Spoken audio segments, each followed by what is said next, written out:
25 வருஷம் இந்த பொண்ணை ரூம்ல பூட்டியே வச்சிருக்காங்க. இந்த பொண்ணால என்ன காப்பாத்துக்குன்னு கூட சொல்லி கத்த முடியல. அப்படி இருந்தும் இந்த பொண்ணை யார் காப்பாத்துனாங்க?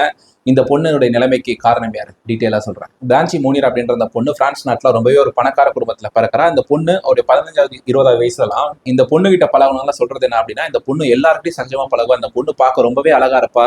இந்த பொண்ணு ரொம்பவே புத்திசாலித்தனமா பேசும் அப்படின்னு சொல்லிட்டு ரொம்பவே அட்ராக்டிவான கேர்ள் அப்படின்னு சொல்லிட்டு சொல்றாங்க. இந்த பொண்ணுடைய அம்மா இதுக்கு அப்படியே நேரான ஆப்போசிட். ரொம்பவே பணத்தாசை பிடிச்சவங்க, ரொம்ப நிறைய ஸ்டேட்டஸ் பார்ப்பாங்க.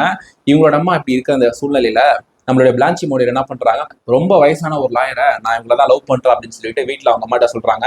அவங்க அம்மாட்ட சொன்ன உடனே அவர்கிட்ட நம்மள மாதிரி காசு இல்லை, அவர்கிட்ட நம்மள மாதிரி ஸ்டேட்டஸ்ல ரொம்ப வயசானவர் வர அப்படின்னு சொல்லிட்டு அவங்க அம்மா ரிஜெக்ட் பண்றாங்க. நான் இவரை தான் கல்யாணம் பண்ண போறேன் அப்படின்னு சொல்லி சொன்ன உடனே நம்மளோட ஸ்டேட்டஸ் என்ன ஆகுது அப்படின்னு சொல்லிட்டு யோசிக்கிறாங்க. அன்னைக்கு அந்த பொண்ணு காணாம போனவதான். அடுத்து அவங்க வீட்டுல வந்து கேட்டு பாக்குறாங்க, அம்மா கிட்ட கேட்கறாங்க பிளான்சி எங்க அப்படின்னு சொல்லி கேட்கும் வந்து தெரிலங்க, ஓடிக்கான போயிருக்கலாம் அப்படின்னு சொல்லிட்டு அவங்க அம்மா அந்த மாதிரி பதில் சொல்லிட்டு இருந்திருக்காங்க. 25 வருஷம் கடந்து போனதுக்கு அப்புறம் பிரான்ஸோட போலீஸுக்கு 1901 ஒரு லெட்டர் வருது. இந்த மாதிரி ஒரு பணக்கார வீட்டுல நான் ஒரு பொண்ணு பார்த்தேன், ரொம்பவே அந்த ரூமுக்குள்ள கூட போக முடியல, அப்படி ஒரு நாத்தம் இருக்கு. அந்த பொண்ணு ரொம்ப மெலிஞ்சு போயிருந்தா, எலும்பு மட்டும் தான் அந்த பொண்ணோட உடம்புல இருக்கு அப்படின்னு சொல்லிட்டு ஒரு லெட்டர் ஒன்று பிரான்ஸ் போலீஸ்க்கு போகுது. போன உடனே பணக்காரங்களும் அந்த மாதிரி பண்ண மாட்டாங்க, எப்படி எந்த பணக்காரன் வந்து இந்த மாதிரி பண்ணுவோம் அப்படின்னு சொல்லிட்டு யோசிக்கிறாங்க. இருந்தாலும் பிரான்ஸ் போலீஸ் என்ன நினைக்கிறாங்க, எதுக்கு போய் செக் பண்ணி பார்ப்போம் அப்படின்னு சொல்லிட்டு இந்த லெட்டரை அடையாளமா வச்சு வந்து சர்ச் பண்ணி பார்க்கறாங்க.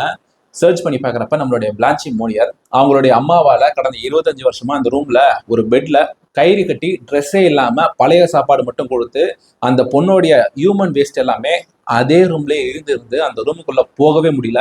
யார் அந்த பொண்ணுக்கு போய் சாப்பாடு கொடுத்தாங்கன்னு கூட தெரியல. அந்த அளவுக்கு மோசமான சூழ்நிலை அந்த பொண்ணு இருந்திருக்கா. இதை பார்த்த உடனே பிரான்ஸ் போலீஸ் அந்த பொண்ணை கூட்டிட்டு போயிட்டு ஒரு காப்பகத்துல போட்டுறாங்க. இவங்களுக்கு ஆயுள் தண்டனை வாங்கி கொடுத்துட்றாங்க. இப்படி ஒரு கேஸ் எல்லாம் நடந்திருக்கும்னு சொல்லி நீங்க யோசிச்சு பார்த்திருக்கீங்களா? உங்களுடைய கமெண்ட்ஸை கீழே கமெண்ட் செக்ஷன்ல சொல்லுங்க.